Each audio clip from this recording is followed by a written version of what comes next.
Subscribe करें हमारे YouTube channel साधना gold को और पाएं वीडियो सबसे पहले।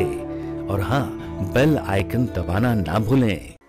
कोई भी शुभ कार्य घर में हो तो हमें अपने पितरों को नहीं भूलना चाहिए। बेटे का जन्म हुआ है, विवाह हो रहा है, नए घर का प्रवेश हो रहा है, गृह प्रवेश हो रहा है, कोई भी मंगल अवसर हो, उन अवसरों पर हमें अपने पितृ देवताओं को भी आगे रखना चाहिए। आए दिन लोग आते हैं कुंडलियां लेकर, महाराज जी क्या करें, वो बेटे का विवाह नहीं हो रहा है, बेटा की उम्र जो है 35 होने जा रही है। कोई कहता है कि वो बेटी का विवाह नहीं हो रहा है, कोई कहता है घर में पोता नहीं हो रहा है। और जब ज्योतिषी लोग देखते हैं तो कहते हैं इसमें पितृदोष आ गया। अब पितृदोष क्यों आ गया? विद्वानों के पास जाए, ब्राह्मण कहते हैं क्या करें भैया, आपकी कुंडली में तो पितृदोष है। पितृदोष क्यों हो गया? हमारे पितृ जो है वो असंतुष्ट है, नाराज है, क्योंकि हमने उनको मंगल अवसरों में याद करना बंद कर दिया। हमारे यहां बेटे का विवाह होता है, हम विवाह में लाखों रुपए खर्च कर देते, पर पितरों के लिए याद ही नहीं करते।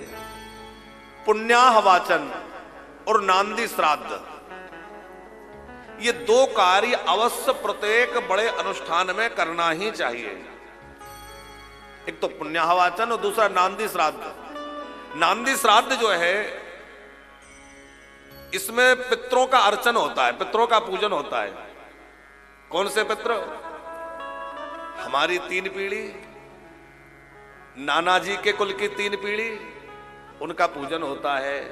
विश्व देवता का पूजन होता है। विश्वदेव माने भगवान नारायण ही विश्वदेव हैं, तो भगवान जो पितृ स्वरूपी जनार्दन है उनका पूजन, और हमारे पिता की 3 पीढ़ी, माता की 3 पीढ़ी, उनका विधिवत अर्चन होता है। क्योंकि वह भी तो हमारे यहां मंगल उत्सव की प्रतीक्षा करते हैं, कामना करते हैं, लेकिन जब हम उन्हें पूरी तरह भुला देते हैं, वो कहते हैं कि भाई अब तुम हमें भूल ही गए हो तो कोई बात नहीं, अब अपने तरह से करो, तो उनका आशीर्वाद मिलना बंद हो जाता है। और परिणाम ये होता है कि जैसे ही पितरों की दृष्टि हमारे ऊपर से हटती है तो घर में जो है उपद्रव शुरू हो जाते हैं। इसलिए हमें विधि पूर्वक पितृ देवताओं का अर्चन करना चाहिए। हमारे शास्त्रों में तो नित्य श्राद्ध की विधि है, नित्य श्राद्ध होना चाहिए। नित्य श्राद्ध संभव ना हो तो कम से कम जो महालय आदि पर्व है, श्राद्ध पक्ष है, महालय है, उसमें तो अवश्य 16 दिन जो है अवसर निकाल करके, अवकाश लेकर के, और 16 दिन पितरों का अर्चन करना ही चाहिए। आज हमें इतना भी समय नहीं कि 16 दिन तो बहुत बड़ी बात है लड्डा जी, लोग पिताजी की तिथि के दिन समय नहीं निकालते। हमारे पिता की जो तिथि है उस दिन भी एक दिन अवकाश नहीं रहता।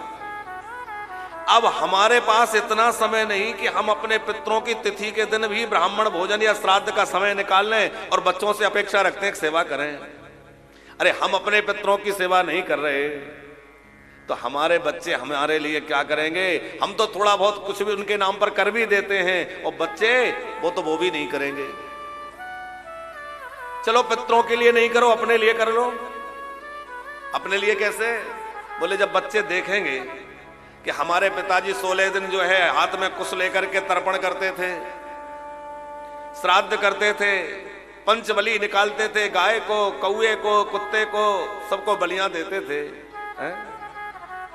तो बच्चे जब देखेंगे तभी तो सीखेंगे और तभी वो करेंगे। और जब बच्चे देखेंगे ही नहीं, हमारे घर में कुछ होता ही नहीं है, तो बच्चे तो और पाश्चात्य जगत का अनुसरण करते हुए और ज्यादा उसमें पड़ जाएंगे। अपने लिए, अपने संतान के लिए, अपने भविष्य को सुधारने के लिए, और यहां तक कहें कि अपने इस लोक और परलोक को सुधारने के लिए भी हमें अपने शास्त्रोक्त इन कर्मों का त्याग नहीं करना चाहिए। लोक परलोक बने, केवल लोक भी नहीं परलोक भी बनेगा।